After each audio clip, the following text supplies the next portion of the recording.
हर मनुष्य इस सत्य से वाकिफ है कि सृष्टि की रचना पूर्ण ब्रह्म परमात्मा से हुई है, किंतु ये नहीं जानता कि कैसे हुई।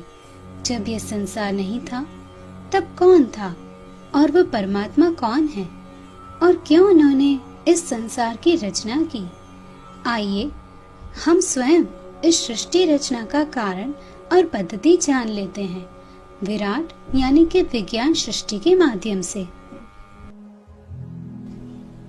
जब यह संसार नहीं था तब सिर्फ स्वलीला अद्वैत अनंत कोटि सूर्यों से भी अधिक प्रकाशित पूर्ण ब्रह्म परमात्मा का ही अस्तित्व था और वे 5 प्रकार से लीला युक्त है: सत, चित, आनंद, अनंत और अद्वैत।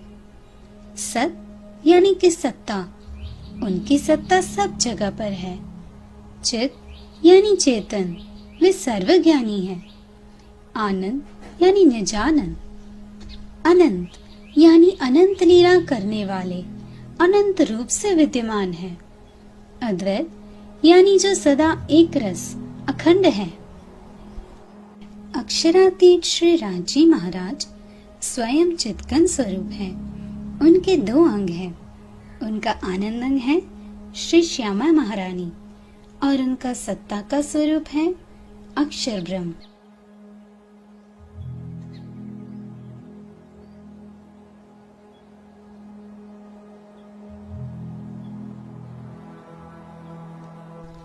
जिस प्रकार श्री श्यामा जी श्री राज्य की आनंद अंगना है, उसी तरह श्री श्यामा जी के आनंद अंग है 12,000 ब्रह्मात्मा, जिन्हें हम ब्रह्म सृष्टि, सखियां आदि नामों से जानते हैं।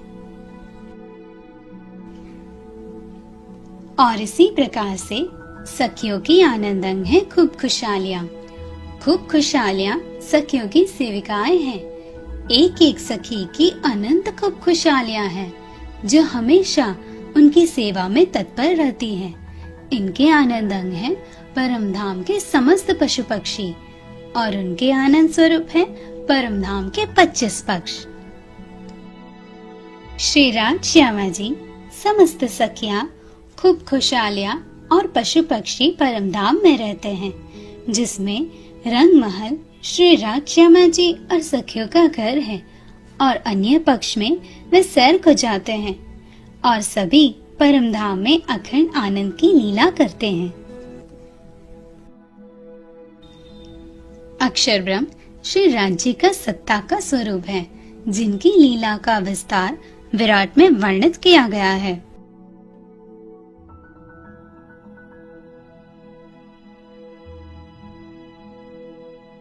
अक्षरानी यानी कि श्री महालक्ष्मी जी अक्षर ब्रह्म की आनंद स्वरूपा है।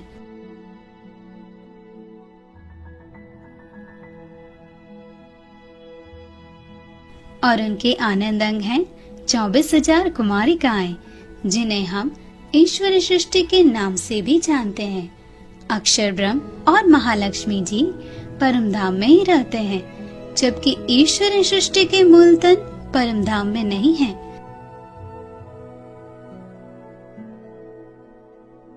रंगमहल के सामने ही अक्षरधाम है, जिसमें अक्षर ब्रह्म का कुटस्थ रूप, जिसे उनके विलास की सुरता भी कहा जाता है, अपनी आनंदंग श्री महालक्ष्मी जी के साथ रहता है और परम धाम में वे दोनों अखंड आनंद की लीला करते हैं। अक्षर ब्रह्म की एक और सुरता है, यानी एक और वृत्ति है, जिसे खेल की सुरता कहा जाता है, जिनसे वह खेल का निर्माण करते हैं। उनके 4 अंतस्करण हैं: सदस्वरूप ब्रह्म, केवल ब्रह्म, सबलिक ब्रह्म और अव्याकृत ब्रह्म। सदस्वरूप ब्रह्म उनके मन का स्वरूप है, केवल ब्रह्म उनकी बुद्धि का स्वरूप है, सबलिक ब्रह्म उनके चित्त का स्वरूप है और अव्याकृत ब्रह्म उनके अहंकार का स्वरूप है। अक्षर ब्रह्म के मन, बुद्धि, चित्त और अहंकार से बेहद मंडल बनता है। अक्षर ब्रह्म के अहंकार स्वरूप अव्याकृत ब्रह्म में प्रणव ब्रह्म यानी ज्योति स्वरूप निवास करते हैं। इनके साथ सुमंगला शक्ति निवास करती है, जो अव्याकृत ब्रह्म का कार्य स्वरूप है। सुमंगला शक्ति ज्योति स्वरूप को प्रेरणा देती है कि वे खेल का निर्माण करें। फिर ज्योति स्वरूप से मोह सागर की उत्पत्ति होती है। उस मोह सागर में अनंत कोटि सुवर्ण अंड उत्पन्न होते हैं, जो प्रकाश के पिंड समान होते हैं। वे करोड़ों वर्षों तक इस मोह सागर में तैरते रहते हैं। फिर जब उसमें ज्योति स्वरूप का मन अनंत रूप होके जीव के रूप में प्रकट होता है, तब उन सुवर्ण अंडों में से महाविष्णु प्रकट होते हैं। इन्हें आदि नारायण भी कहा जाता है। एक साथ अनंत महाविष्णु उत्पन्न होते हैं। उनमें से यदि हम एक को समझ ले तो अन्य सब भी वैसे ही हैं। एक महाविष्णु में से अनंत ब्रह्मांड बनते हैं।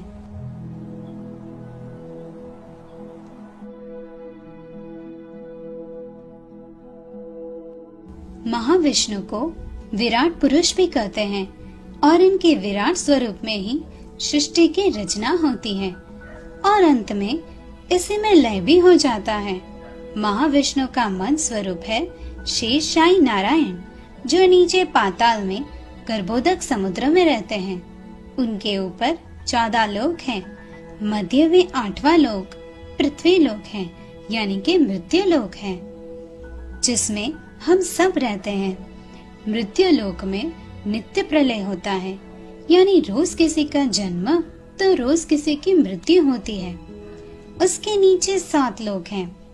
अतल लोक, वितल लोक, सुतल लोक, तलातल लोक, महातल लोक, रसातल लोक और पाताल लोक। मृत्यु लोक से ऊपर 6 लोक हैं। पितृलोक, स्वर्गलोक, महरलोक, जनलोक, तपलोक और सतलोक। जब नैमित्तिक प्रलय होता है तो स्वर्ग लोक तब सब लय हो जाता है। स्वर्ग लोक से नीचे सारे लोक का नाश हो जाता है। सतलोक यानी कि वैकुंठ, जिसमें ब्रह्मा विष्णु महेश रहते हैं। ब्रह्मा विष्णु महेश शेषशायी नारायण के नाभि कमल से उत्पन्न होते हैं। वे उनके मन के स्वरूप हैं और त्रिगुण के मन के स्वरूप हैं 14 लोक के तमाम जीव। इनसे ऊपर है अष्टावरण, जो 5 तत्व और 3 गुणों से बना है। पृथ्वी, अग्नि, जल, वायु, आकाश, मन, बुद्धि और अहंकार। 14 लोकों के जीव इन आवरण को भेदकर बाहर न जा सके, इसलिए ये आवरण उन्हें रोकते हैं। एक आवरण से दूसरा आवरण 10 गुना ज्यादा बड़ा होता है। अष्टावरण से ऊपर ज्योति स्वरूप है। अव्याकृत के स्थूल में जो मूल ज्योति स्वरूप है, ये उसका प्रतिबिंब रूप है।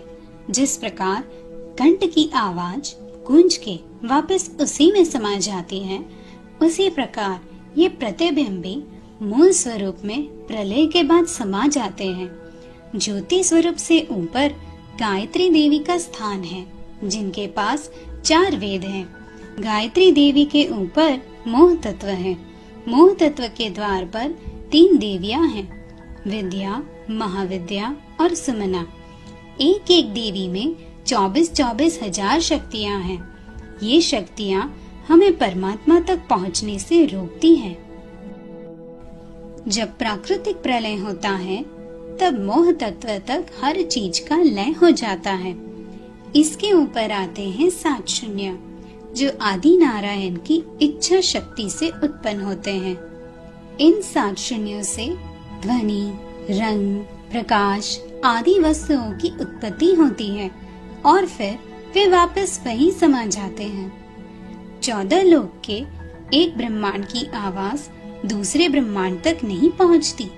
7 शून्य अंधकार है, निराकार है, किंतु इसमें से 14 लोक की हर चीज का निर्माण होता है। इसीलिए सब इस निराकार को ही परमात्मा मानते हैं। दुनिया के लोगों की दृष्टि यहीं तक सीमित है, इसलिए वेदों में भी परमात्मा को निराकार बताया गया है। ये 7 शून्य तक की सारी सृष्टि यानी कि सारा ब्रह्मांड एक ही विराट पुरुष के अंदर आता है। ऐसे कई ब्रह्मांड एक विराट पुरुष में विद्यमान हैं और ऐसे कई विराट पुरुष एक मोहसागर में विद्यमान हैं। जब महाप्रलय होता है तो मोहसागर समेत सारे विराट पुरुष का नाश हो जाता है। आइए अब हम इन 14 लोकों को विस्तार से देखते हैं। 14 लोक में सबसे ऊपर आता है वैकुंठ यानी कि सतलोक। इसमें ब्रह्मा विष्णु महेश रहते हैं। ब्रह्मा जी जीवों का निर्माण करते हैं, विष्णु भगवान सबका पालन पोषण करते हैं और शिव जी सबका संहार करते हैं। तीनों एक ही समान आए हैं और ये तीनों शेषशाही नारायण का मन का स्वरूप है। फिर उसके नीचे आता है तपलोक। तपलोक में संसार के बड़े बड़े तपस्वियों का स्थान है।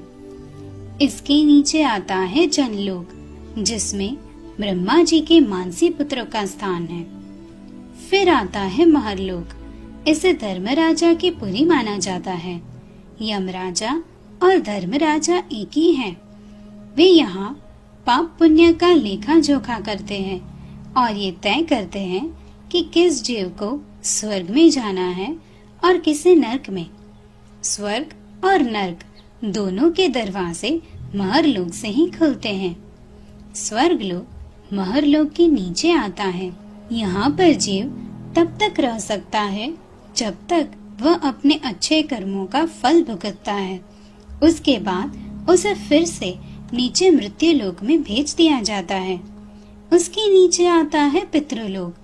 मृत्यु लोक में जिनकी मृत्यु हो जाती है वह पितृलोक में आता है और जब तक धर्मराजा के पास जाने की उसकी बारी नहीं आ जाती तब तक वह उनकी यहाँ प्रतीक्षा करता है। जब मृत्यु लोक के 365 दिन होते हैं तब पितृलोक का एक ही दिन होता है। जब पितृलोक के 365 दिन होते हैं तब स्वर्ग लोक का एक ही दिन होता है। इस तरह से जितना ऊपर जाते हैं समय उतना ही लंबा होता जाता है। मृत्यु लोक कर्म भूमि है। यहाँ से अच्छे बुरे कर्म कर जीव अपना स्थान स्वर्ग या नरक में पाता है या फिर 84 लाख योनि में भटकता रहता है। मृत्यु लोक से नीचे आते हैं। यहाँ अतल लोक में बाणासुर राक्षस का स्थान है। उसके नीचे वितल लोक में हाटकेश्वर महादेव का स्थान है। उसके नीचे सुतल लोक में बलि राजा का स्थान है, जिनको श्री विष्णु भगवान ने वामन अवतार धारण कर उद्धार किया था। उसके नीचे आता है तलातल लोक, जिसमें मायावी राजा मायासुर का स्थान है। फिर उसके नीचे महातल लोक नागलोक है। यहाँ पर तक्षक जैसे बड़े बड़े नाग होते हैं। तत्पश्चात रसातल लोक, जिसमें कवच वगैरह राक्षसों का स्थान है। अंत में पाताल लोक आता है। यहाँ सारे नाग रहते हैं। उसके नीचे गर्भोदक समुद्र है, जिसमें शेषशाही नारायण अपनी अर्धांगिनी लक्ष्मी जी के साथ 1000 फण वाले शेष नाग पे विराजमान हैं। उसके नीचे 84 नरक के कुंड आए हैं, जिसमें ऊपर महर लोक से 70 तत्व का तन देकर पापी जीवों को नीचे फेंका जाता है। उसमें उन्हें अनेक तरह की यातनाएं देकर उनके पापों की सजा दी जाती है। इस तरह से सृष्टि का कार्य चलता रहता है। फिर जब महाप्रलय होता है तब 14 लोक अष्टावरण 7 शून्य सब विराट पुरुष में यानी कि महाविष्णु में लीन हो जाते हैं। महाविष्णु ज्योति स्वरूप में लीन हो जाते हैं। ज्योति स्वरूप अपने मूल तन अव्याकृत ब्रह्म के अंदर जाके समा जाते हैं। अव्याकृत ब्रह्म अक्षर ब्रह्म के अहंकार का स्वरूप है और अक्षर ब्रह्म श्री राज जी का सत्ता का स्वरूप है। सिर्फ हद भूमि का लय होता है। बेहद और परम धाम का कभी लय नहीं होता। वे तो अखंड